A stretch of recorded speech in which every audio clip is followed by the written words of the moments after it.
이사야 43장 6절 7절 말씀 봉독합니다.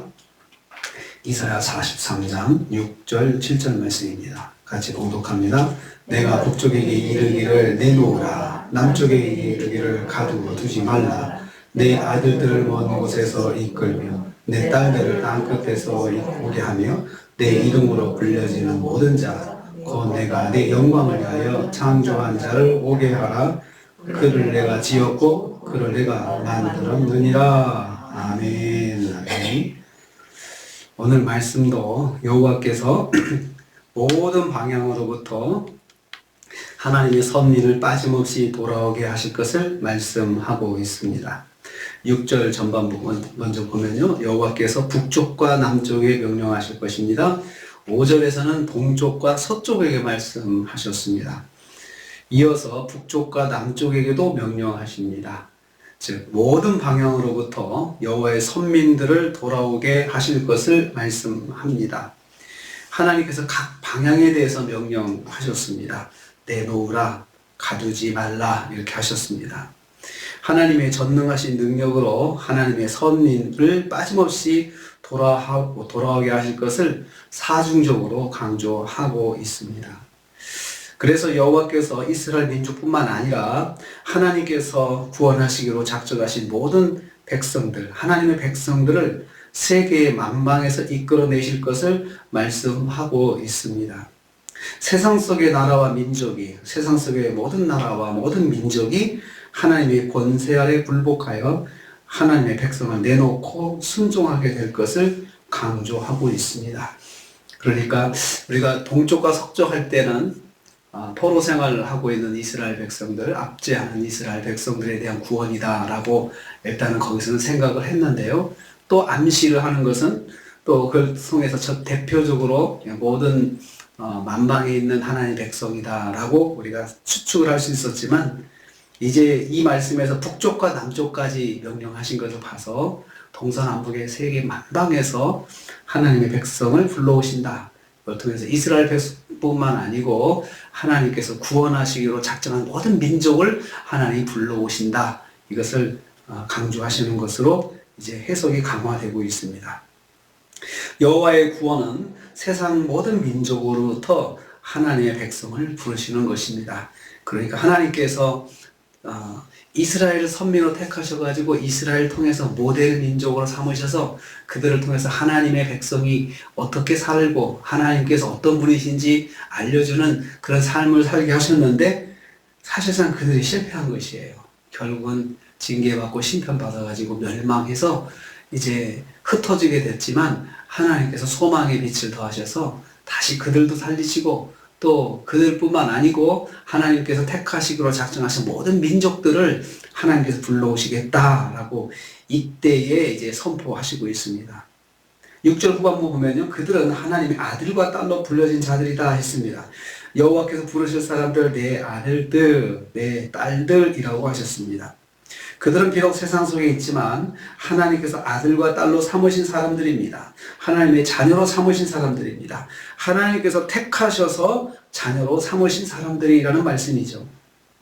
그들을 먼 곳에서, 땅 끝에서 오게 하신다고 했습니다. 이것은 동서남북의 또 다른 표현입니다. 먼 곳에서, 땅 끝에서, 온 세상 만방에서 이렇게 오게 하신다는 것입니다. 단순히 이스라엘 백성만 하나님의 백성이 아니라 세상 만민 중에서 하나님의 자녀로 부르실 것을 말씀합니다. 여호와께서 세상 만민들과도 특별한 관계로 부르시겠다는 선언의 말씀입니다. 그러니까 아들이다, 딸이다 표현하는 것은 특별한 관계, 가족 관계거든요. 하나님께서 결코 포기하지 않으실 아주 가까운 관계, 아들과 딸이죠. 이 관계로 하나님께서 부르시겠다는 선언입니다. 하나님의 구원 계획은 이스라엘을 넘어 세상으로 향하고 있음을 알 수 있습니다. 구원받은 하나님의 백성은 누구입니까? 하나님의 아들들이요, 하나님의 딸들이다. 이것이 아주 중요합니다. 세 번째로 7절 말씀은요, 하나님의 백성은 하나님의 이름으로 불려진 자들입니다. 먼저 구원받은 선민 이스라엘의 사명은 세상 속에 택한 백성을 오게 하는 것입니다. 여기 7절 말씀 보면 너는 오게 하라. 너는 오게 하라. 너가 누굴까요? 먼저 택함 받은 하나님의 백성들이죠. 너희들이 그 일을 해야 된다. 먼저 택함 받은 자들에게 주시는 말씀이죠. 그들은 내 이름으로 일컫는다라고 했습니다. 하나님과 독점적이고 특별한 관계에 있다는 것이죠. 그래서 성경에서는 언약 관계에 있다고 표현합니다. 내가 내 영광을 위해 창조한 자라고 했습니다. 하나님의 선민의 정체성입니다. 영광을 위해서 하나님이 창조하셨는데 내 이름으로 일컫는 자다. 우리가 종종 넌 누구, 너네 부모님 이름이 어떻게 되시냐, 넌 누구 자식이냐 이렇게 물어보잖아요. 그것은 그 자녀를 대할 때 아버지의 권위로 대하겠다는 거잖아요. 아버지의 권위로.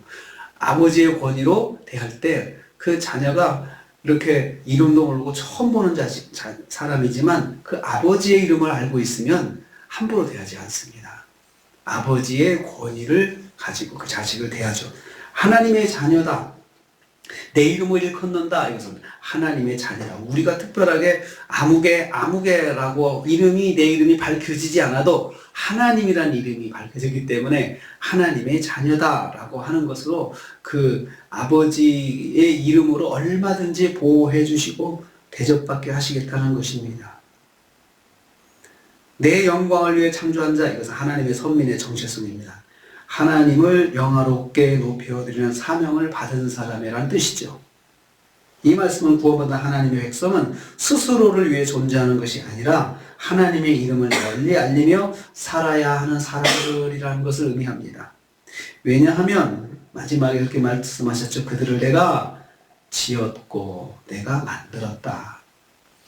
하나님께서 창조하셨다. 이 말을 2번 반복하고 있습니다. 그들은 하나님이 창조하셨기 때문입니다. 그 선민들, 하나님의 백성들, 하나님이 창조하셨습니다. 그것 때문에 그들은 하나님의 영광을 위해서 살아야 하는 것입니다. 어디를 가든지 간에 하나님을 빛나게 하는 삶을 살아라. 하나님을 빛나게 하는 삶을 살아야 하는 사명을 받은 자들이 바로 선민들이라는 것입니다. 그것은 바로 오늘 우리에게 주시는 말씀입니다. 여호와께서 인간을 창조하실 때 여호와의 영광을 위해서 살 사명을 주셨다는 말씀입니다.